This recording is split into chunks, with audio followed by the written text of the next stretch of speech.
Hey guys, welcome back to my channel and thank you so much for watching. In today's video, I'm going to be showing you how I made this Pusheen themed cake, so let's get right into it. I'm starting out with one 7-inch cake that I've leveled and cut in half, and I'm going to be filling that with some Swiss meringue buttercream.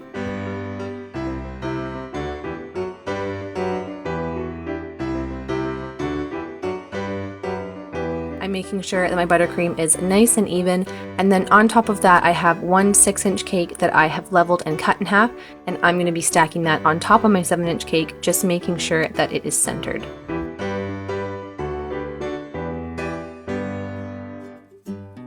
This is a smidge out of frame, but I have a 5-inch cake that I have leveled and cut in half, and I'm just taking one layer of that and placing it in the center of my 6-inch cake.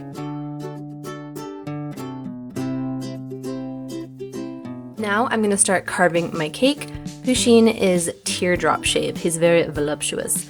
So I'm starting on the edge of my 5-inch cake and I'm just working my way down so that there's no gaps between my layers of cake. I want it to be a seamless line, well, kind of a curved line going down. So just take small cuts. It's way easier to take off more than it is to put back on. Once I have the general shape that I want, I need to round off the very edge of my 5-inch cake. And then I'm also going to cut into the bottom because I want it to look like he has a nice little round bum. I don't want the cake to be flush with the cake board. So I'm just cutting in at first and then going back in with my knife just to round it out. So once I was done with the carving, this was the general shape that I had. To make his ears, I took all of my cutoffs and mixed them together in a bowl with a little bit of buttercream, so I had this cake pop mixture. You want to be able to roll it in your hands so it forms a nice ball and it doesn't crumble. If it does start to crumble, you need to add a little more buttercream, and on the other side, if it's too squishy, then you need to add some more cake. So I just looked at a picture of Pusheen for my muse, and I just sculpted the ears as best I could to the likeness. He doesn't have super pointed ears, and I also make sure to blend all of the edges down into the cake, so when I cover the cake in buttercream eventually, there aren't going to be any seams. It's important for the outside of his ears that they blend nicely into the cake, especially because basically from the tip of his ears down to the bottom of his bum, it's a seamless line. So you want to make sure that the bottom of that ear piece that you blend into the cake is just flat with the cake. You don't want it to be poking out at all. Next, I took some more of my cake pop mixture and started to build out the front of his ears so they were more rounded. Once I was done with the ears, I decided that he was not as pudgy as I would like him to be, so I added more of my cake pop mixture to the sides of him and then just blended that up into the ear and then down towards his bum so he was nice and curvy. Now that I'm done with all of my carving, this is what my cake looked like. It's ready for the crumb coat, so I added a thin layer of my buttercream all around my cake to lock in those crumbs, and that's going to go in the fridge for about 25 minutes to firm up.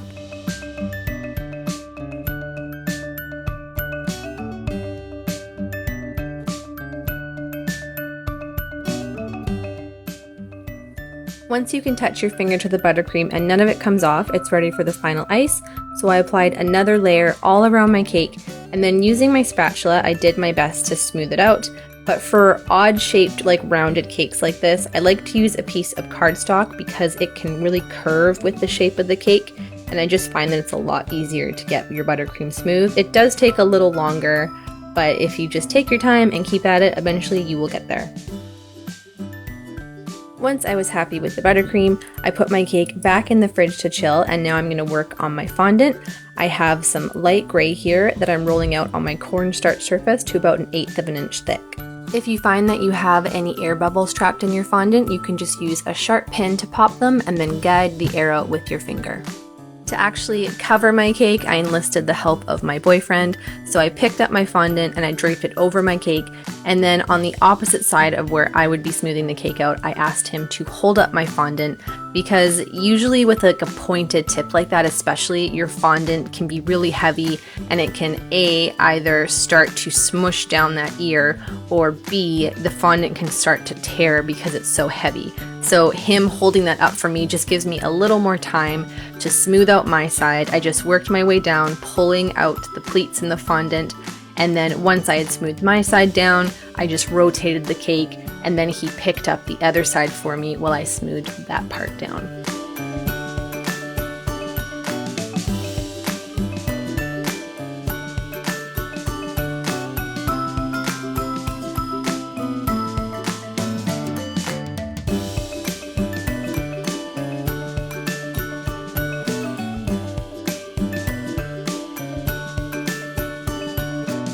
Once my cake was completely covered, I just cut off the excess at the bottom using my pizza cutter. Because my flat fondant smoother wouldn't do a really good job with smoothing out my fondant, I just took some of my scrap gray fondant, rubbed it in a little bit of that cornstarch on the counter, and then went over my cake with that.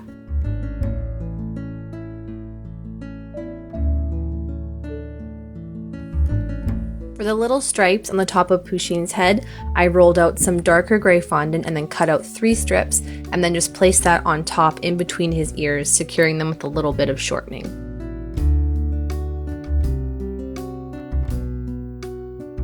For his mouth, I rolled out some black fondant and then cut out 2 strips, and then just joined them together at the top and curved out the edges. Then for his eyes, with more of my black fondant, I just cut out 2 circles using the end of a piping tip.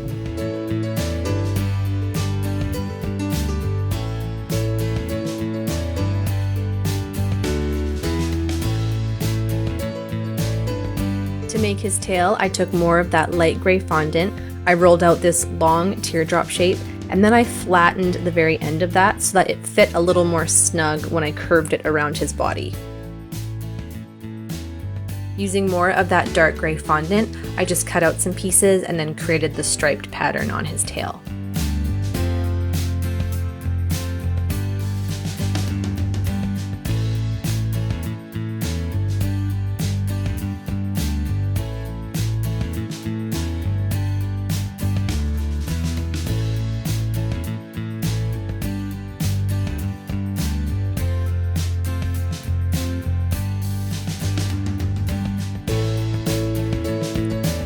I wanted my Pusheen to have a food item because that is what he's notoriously known for, eating pizza or ice cream or a donut. So to make a donut, I have some fondant here that I dyed with some brown, just so it's a light shade. And then I rolled that out, put a little piece of saran wrap over top of it and made sure that it was really tightly covering that so there was no crinkles in the saran wrap. And then using a circle cutter, I just pressed that down, and this gives the edges more of a curved look versus like a flat donut. While my donut was still covered in the saran wrap, I grabbed the end of a piping tip and then just pressed that down for the middle.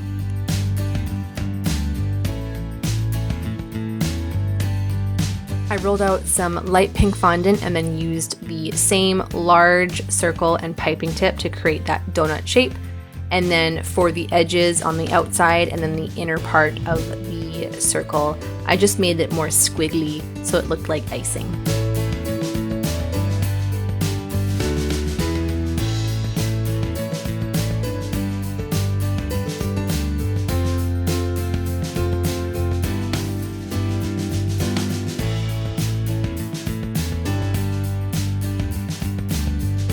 I placed that on top of my donut using a little bit of shortening, and then I brushed the back of my donut with some more shortening and secured that onto the front of my Pusheen.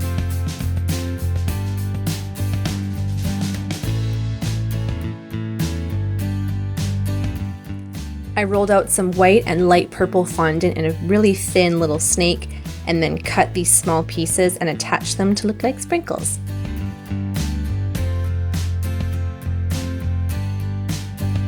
Then finally, for his little hands, I have this teardrop shape that I rolled out, and then I cut off the end of one side so that it would fit more flush against the cake.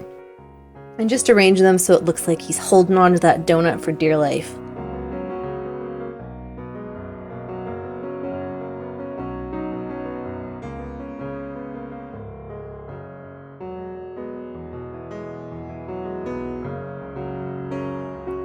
And this was the final result, guys. I hope this was a good base for making Pusheen. You could dress him up however you wanted. He gets into tons of shenanigans, so he has a lot of different outfits, if you will, that you can put on him.